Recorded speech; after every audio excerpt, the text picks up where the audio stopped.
Na ką? Sveiki. Mes tokie, tu jau išgėrė kavos, aš jau antrą geriu, bet tokį mažiuką. Sekmadienis dabar yra, jūs kai mūsų žiūrėsit, bus pirmadienis. Mes galvojam, kad visgi yra ką aptarti po pirmų lenktynių Bahreinė. Ir prieš, žinot kaip čia, atsibūdom, pamiegojom, pavalgėm pusryčių, išgėrėm kavos ir žaidėm šachmatais ir gavau į krapus. Kodėl? Aš tiesiog, pavyzdžiui, atiduodu žirgą, kad tu su pėstininku nukirstum. Tai, kaip tu, jeigu būtum komandos šachmatų vadovas, ką tu sakytum man kaip vairuotojui šachmatų? Sakyčiau, viską reikia pradėti ne nuo puolimo, kuomet tu praradai žirgą, o kaip ir mes dažnai prisimenam krepšinį, viskas prasideda nuo gynybos. Tai ne pulk, o pradėk gintis.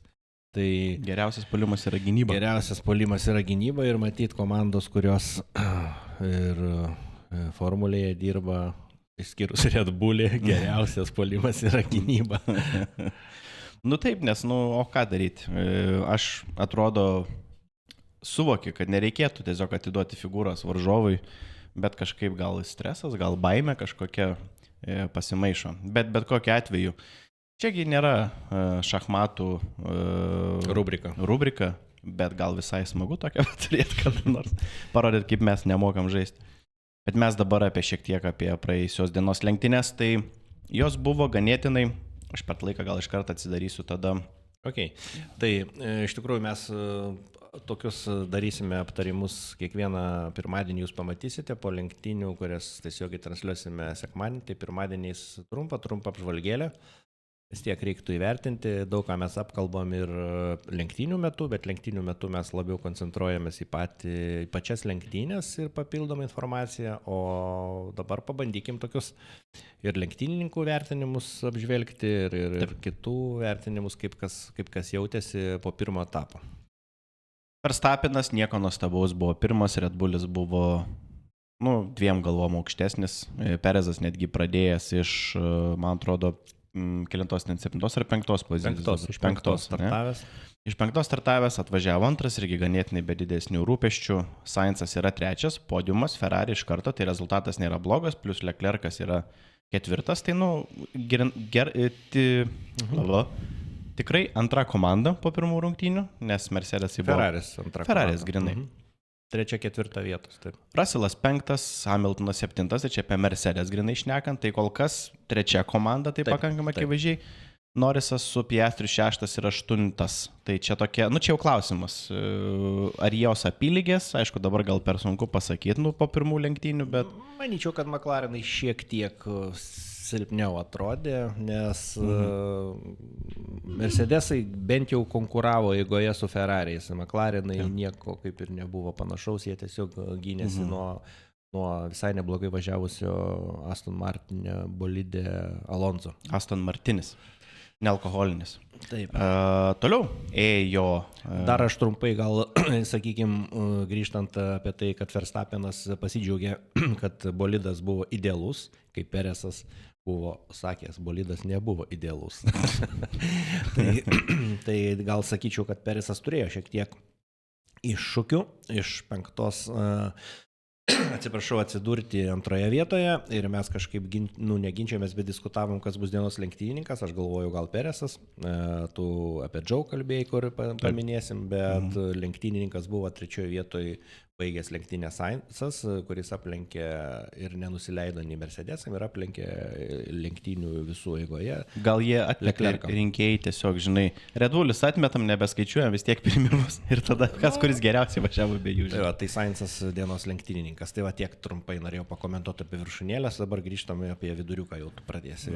Viduriukas. Alonso 9, o Strollas 10, tai gal aš per daug negražiai apie Strollą atsiliepia, aišku, nereiškia, kad jis dabar jau staiga mano akise nebe inkaras, bet jisai važiavo panašiai kaip Alonso, viską paėmus. Gerai.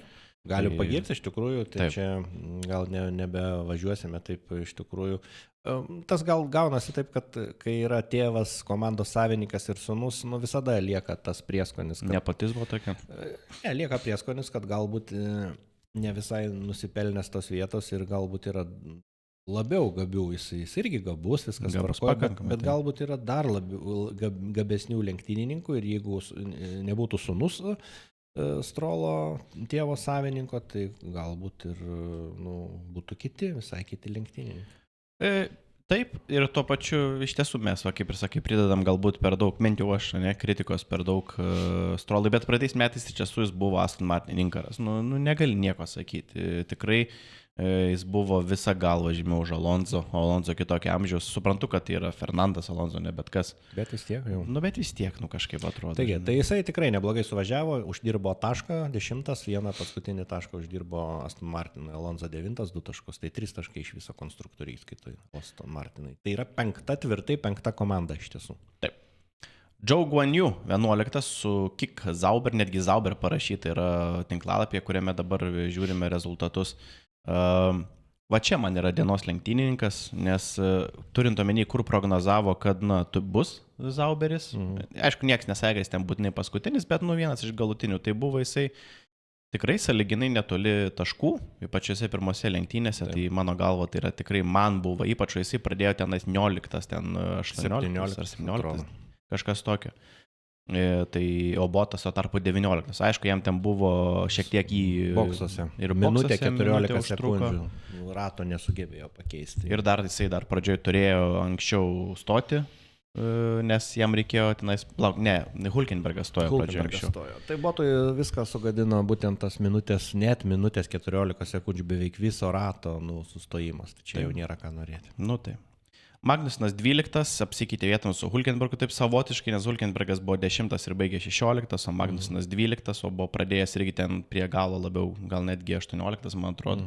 Dabar gal taip, atsiprašau, tiksliai nepamenu kvalifikavosi kaip, bet esmė tame, kad Haasai turi potencialo, atrodo. Nėra tokia visiškai tokia, užpakalio komanda, sakykime taip, užpakalio ne kvapo prasme, o gale. Tai taip, Ricardo 13 ir Tsunoda 14. Va čia tai yra jau saldžių dalykų vyko tarp jų. Saldi porelė. Koks ten buvo tarp jų įvykis rungtynių eigoje, prie rungtynių pabaigos? Tai tu pasiieškok, parodyk, pačioj rungtynį, po rungtynį eigos. Tiesiog, koks yra tokia maždaug, kas įvyko per rungtynės, apie ką mes dabar pakalbėsim tarp jų? Tai Tsunoda komanda pasirinko vis tik tai labiau palaikyti Ricardo, tą matėm ir mes, ir žiūrovai, kurie žiūrėjo strategijos prasme, kad Ricardo važiavo paskui Magnuseną, mūsų jau tavo minėtą, ir kaip ir bandė, reiškia, kad bandytų aplenkti Ricardo, o ne Yuki. Tai Yuki paprašė, kad praleistų Ricardo.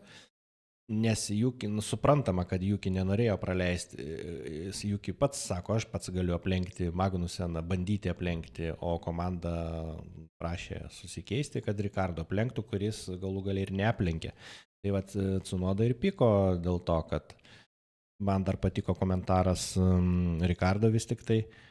Sako, reiškia, kad, sako, 13-14 vietą, apie ką mes kalbam. Sako, jeigu man būtų liepę praleisti mano komandos partnerį, tai aš be problemų būčiau praleidęs. Sako, aš suprantu, jeigu mes dėl taškų, kovotumėm įskaitoje, sako, kas atsimins, kad aš 13 ar 14 baigiau. Tai va tas toks, bet aišku, aš suprantu ir bet kurį lenktyninką, bet kurį vietą, tai Tsunoda nesinori būti komandai nepalaikomų. Tai va. Žinai, iš tos pusės Ricardo irgi sako, esą jau tokią strategiją buvo aptarę prieš lenktynės, jeigu jis būtų su softais ir turėtų tempą, o Yuki būtų su hardais. Tai šiuo atveju, pavyzdžiui, kaip Yuki demonstravo kokį savo... Jau po lenktynių, kaip jis demonstravo savo įniršį komandos draugui. Vaizdo medžiaga, kurią matysite, yra kas įvyko atšalimo rato metu, kai lenktynės jau buvo pasibaigusios. Tai štai vaizdas iš Ricardo bolido. O kaip Yuki stabdo... Okay, then you had like in turn one, and then I think it was difficult for most people out there to start with. What the fuck? I'll save it. Tai štai, ir matėme, kaip Tsunoda iš pradžių užstabdė prieš Ricardo demonstratyviai, po to Ricardo, reiškia, pralenkė natūralų Tsunoda. Tiesiog ramiai važiuodamas ir tada greitai per keliolika centimetrų vėl prašvilpė Tsunoda pro patį Ricardo bolidą. Tai demonstruoja, mes kažkaip, dabar neatsimenu, aš taip sakiau, ar tik galvojau, kad Cinoda gavo šiek tiek patirties, šiek tiek daug patirties per pastarosius kiekis, jau 3 metai, man atrodo, dabar yra. Jo, 3. Žmogus natūralu nori kuo aukščiau, jisai pretenduoti nori į Red Bullį, bet su tokiu temperamentu jam bus sunku Red Bullį juo pasitikėti, kai jisai dėl, kaip ir sakė Ricardo, 13-14 vietos koks skirtumas, demonstruoja tokius, nepagarbą ir komandos nariui, ir tos nervus tokius, kaip aš šiandien per šachmatus pavyzdžiui. Bet, aš manau, kad jisai reaguodamas, natūralu, visi mes supykstam, vieni geriau suvaldom, kiti prasčiau, bet jisai bet kokiu atveju Markės savo su tokiais dalykais nepasigerina, aš sakyčiau. Čia galima pavyzdį, kol kas kaip pavyzdį pasižiūrėti Ferrari, Sainzą su Leclercu, kur mes žinom, kad Sainzas jau turi tik paskutiniais metais, ateis Hamiltonas į Ferrari. Ir tikrai tie lenkimai tarp jų man visiškai atrodė ne tai, kad kultūringi, bet jie nebuvo tokie kaip akibrokštos, kaip pykčiai, kažkokie keikimais į vienas ant kitų, negražiai žodžiais vadinamasi. Tiesa, Ricardo pavadino Tsunodą šalmu. Tai, sakau, tai labai korektiškai ir, sakykime, Leclercas tai tik paminėjo, kad nesuprantu, kas buvo bolidui, kad taip man nesisekė, ką mes irgi matėmės, pastoviai 10 posūkį nesugebėdavo, kaip ir nemaža dalis lenktynininkų normaliai įsipaišyti, kaip sako, į vis kepė blynus ant padangų. Tikrai kažkas buvo, sakyčiau, ne visai gerai su nureguliavimu. Nemanau, kad mūsų Monegaskas, reiškia, ant tiek jau būtų prastas pilotas, nes aš manyčiau Ferrari vis tiek, kadangi, suprantama, su Leclercu pratęsė sutartį, tai natūralu, kad negalėjo, jį irgi turbūt ne tai, kad labiau palaikys, bet tikrai jam blogiau nenorėjo padaryti. Oi, tikrai ne. Tai gal čia susiję su tai, mes turim dar vieną siužetėlį, parodysim apie mūsų Monegaską, gal tai susiję, kad čia pasipiarino šiaip, visai ir fainai reiškia, šitas Leclercas sako, kai ateis kitą metą Hamiltonas pas mane, mes galėsim pabandyti gal kartu muziką kurti ir aš dabar taip galvoju, kas čia dabar. Jis sako, žinau, kad Hamiltonas mėgsta kurti muziką o aš sako nesenai su savo draugu pianistu Pamartu, reiškia, ar teisingai ištariau, nežinau, išleido kompaktą, tai trumpai galim gal pasidalinti šiek tiek. Čia vienas yra, toksai intarpas, toks gana tokia emocija sudaroma rimta. Leclerco kūryba, o grojimas jo draugo Sofijanė Pamart. Pažiūrėkime ir įvertinkime kokią situaciją. Štai, muzikinės vinilinės plokštelės ir Leclerco romantiškąją pusę šiek tiek išreiškia. Girdime, kaip emocija per kraštus liejasi. Aš tiesiog girdžiu, kaip sveiki, aš esu Leclercas. Aš taip jaučiuosi, kai man inžinieriai sako, we are checking. Ir kai jaučiu, kad stabdydamas krypstu į dešinę.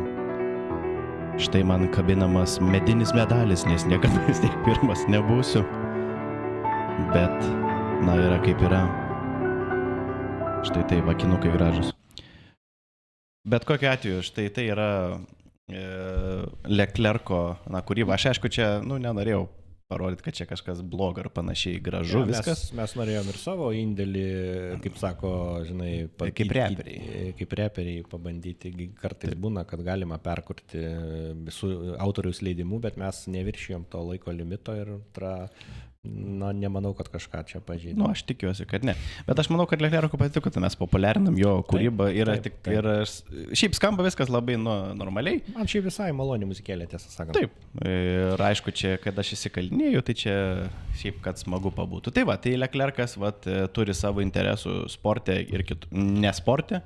Kitokių, kas yra smagu matyti, kad žmonės tokie, išsilavinę ir visokių. Tai kaip ir daug kas turi tų išorinių ir Hamiltonas veiklos turi, ir Vettelis anksčiau baigė, nes aplinkosauga labai jam rūpėjo. Tikrai, kai jau pakankamai geras lenktyninkas ir nemažai uždirbi, natūralu, kad ir šiaip žmonės natūralu, kad turi turėti ir kitokių pomėgių, o apie uždirbimą gal aš galėčiau ir truputį pasidalinti sezono pradžiai šį sezoną. Kiek dabar nežiūrėdamas, Kas pirmas, tai jau žinai, bet kas antras. Nu, Verstappenas, ne? Antras tai Leclercas būtų, manau. Pirmas ne Verstappenas pagal atlygį. Tai Hamiltonas. Hamiltonas, jisai dabar gauna 55 milijonus. O. Reiškia dolerių Junktinių Amerikos valstijų per metus, o Verstappenas antras 45 milijonai, Leclercas 30 milijonų. Na, bet žinom, kad Hamiltonas... Kas pats pigiausias? Pats pigiausias yra Tsunoda su Seržantu po milijoną. Įsivaizduoji skirtumas, koks Hamiltonas kitame 100 milijonų iš Ferrari sudėjo. Bet sakyčiau, kad Tsunoda šiek tiek, už Sargentą, kitus visai demonstruoja rezultatus, tai atrodo jau taip, žinai, kad turėtų būti šiek tiek gal... Bet manau, kad pilotai, tikriausiai net jeigu tu mokėsi jam 10 000 eurų į mėnesį, aš manau, kad nebelabai bus motyvacija. Ne, tai nemažinti Seržantui, o Tsunodai padidinti galbūt. Jeigu Tsunoda važiuoja už milijoną, tai kam jam didinti?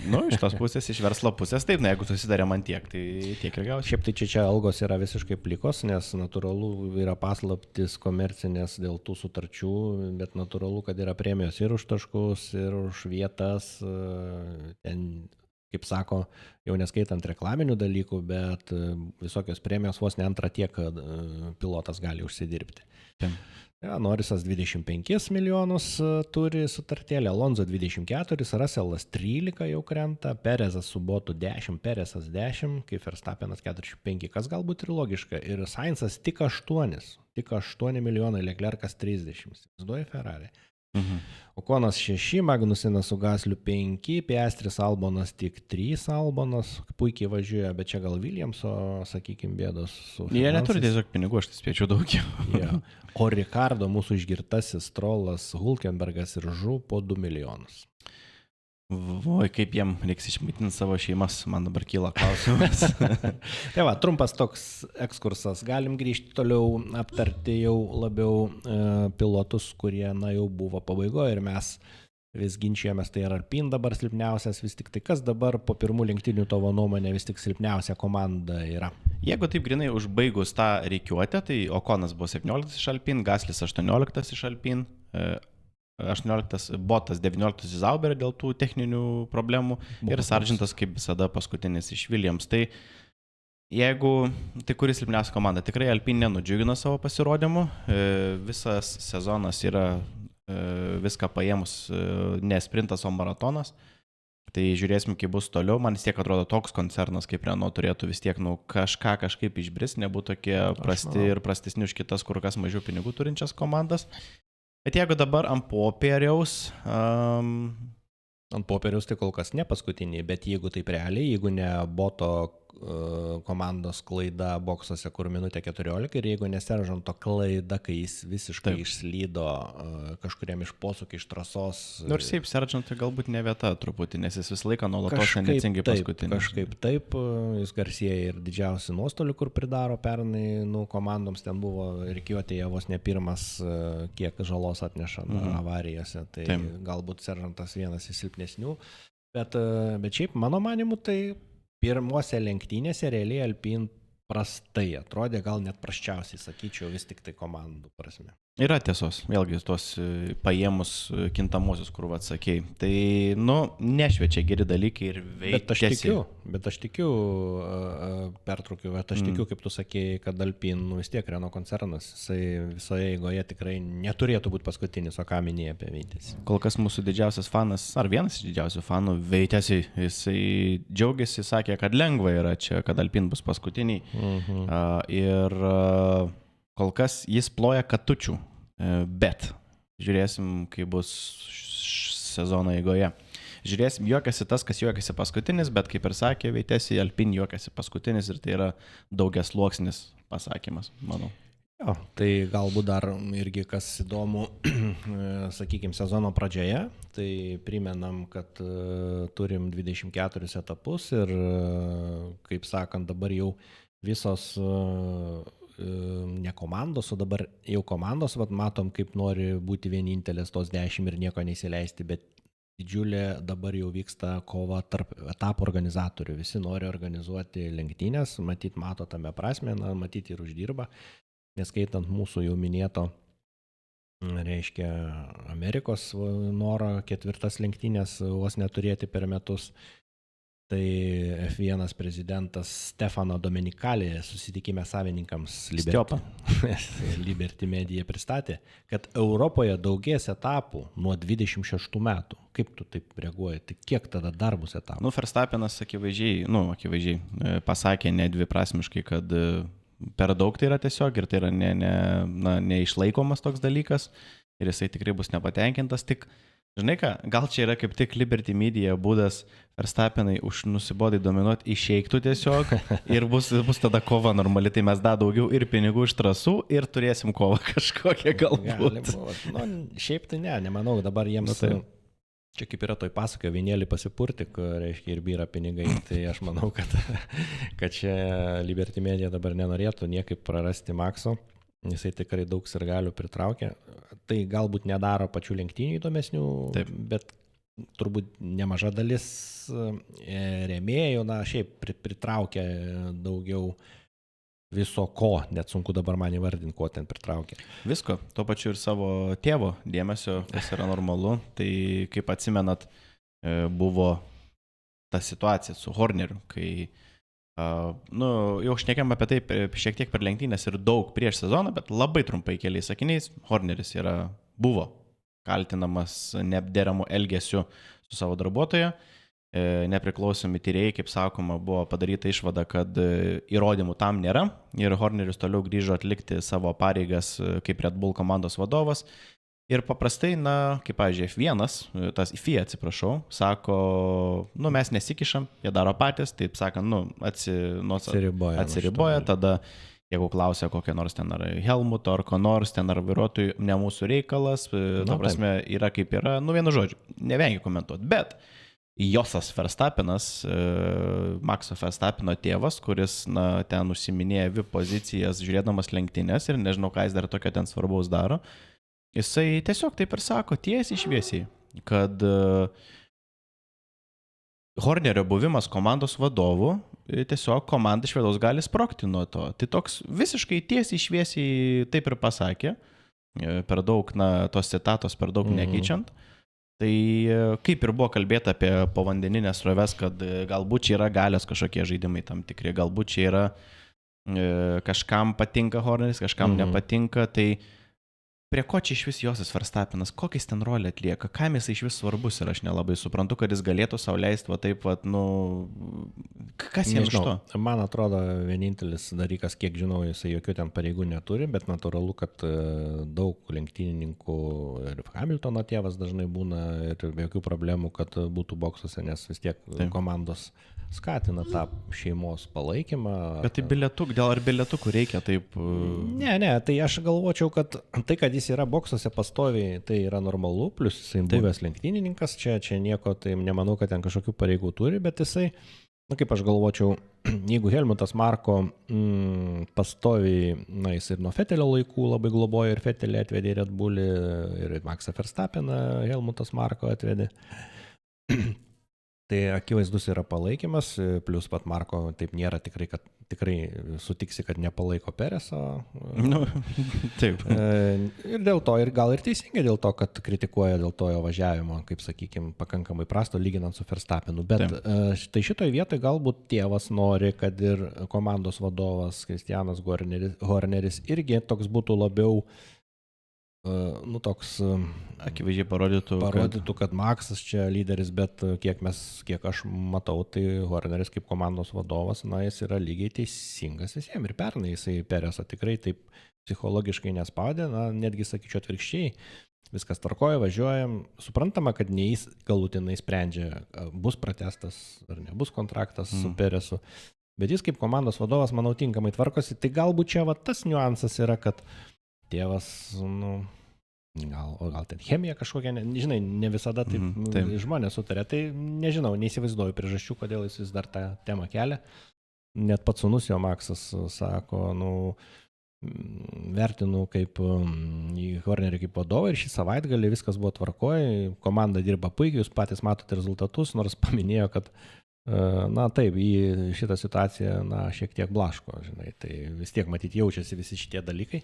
Bet jis tai labai gražiai apmokytai žurnalistų, kaip sme, atstovų spaudai, kaip reikia atsakinėtis, taip ir atsakinėti. Jo, jis pakankam ir jis, manau, labai normaliai teisingai pasakė. Taip. Jisai per daug, jisai neviniodavo į vatą, bet to pačiu ir per daug nesakydavo, ko galbūt nenorėtų sakyti. Jo, tai galbūt, kad mes nebeskatintumėm Hornerio tos temos, gal mes tada, jeigu nepasirodys kažkas vėl naujo, tai taip. Galbūt ir atidėsim, nes dabar nieko naujo joje kaip ir nebevyksta. O grįžtant prie trasų, tai Dominicali pristatė, kaip minėjau, kad daugės etapų Europoje, bet tai nėra, kad 24 ir daugiau, nes jau ir dabar riba yra. Vis tik tai sutikčiau ir aš. Tai rotacija, tiesiog rotacija, prisimeni, būdavo, kai senais gerais laikais, pavyzdžiui, Vokietijoje. Hockenheimas ir Nürburgringas. Jo, Hockenheimas vienais metais, kitais Nürburgringas. Ir mūsų ir pirmas apsilankimas gyvas buvo Hockenheime. Taip, mes neturėjom kištukų, mes galvom, kad gal nereikės. Tu filmavai su kamerikė tokia handicamas, Sony handicamas ir tėtis taip pat laiko, vyresnysis krabas ir mes buvom viename iš tų ne starto finišo tiesiai, bet ten, kur visi dar pilotai vienu metu važiavo visų greičių. Taip. Ir už pirmo posūkis, atrodo, ar ne už pirmo? Gal kokių pirmų dviejų, bet ne tame esmė. Esmė tame, kad visi vienu metu ten važiavo dar pačioj pradžioj ir visi ten jau spaudė greičio pedalą iki dugno. Ir aš buvau netgi užsidėjęs, pirštais užsikišęs ausis ir tai mano šonkulį drebėjo nuo garso, jo, o tu net neužsidengi ausų, tai dabar nežinau, ar tau nespengia, dabar gal iki šiol dabar. Iki šiol neprigirdžiu, tik nežinau, ar COVID pasiekmes, ar 10 metų Hockenheimo trasoj buvimas. Tai sakykime, bet panašiai dabar ir Madridas, Barcelona, katalonai sunerime, reiškia tikrai senai žinoma trasa Barcelonos, Ispanijos GP vadinamas, tai nuo 26 metų Madridas pasirašė mokės po 30 milijonų svarų sterlingų iki 34 metų, 10 metų. Tai vadinasi, kiek atsineša, to pačiu prieš turizmą ir panašiai, žinai. Atsiprašau, ne Silverstone'as, čia ne Madridas, dabar negalėčiau pasakyti, kiek Madridas mokės, bet daugiau negu dabar Barcelona moka. Ai, ten Silverstone'as tiek mokės. Jo, tiek. Tai matyt, čia labiau aliuzija Dominicaliai tai, kad nenori ir Barcelonos prarasti. Tai turbūt vienais metais galbūt kažkokia rotacija bus, keisis, galbūt nebūtinai Madridas su Barcelona, nes Madridas turi 10 metų irgi. Reiškia, tai... Nebus per daug, tiesiog nebus atskiestas produktas. Verstappenas, taip mano, bet kaip tau pačiam, ar daugiau yra geriau? Kiekvieną savaitę po lenktynės.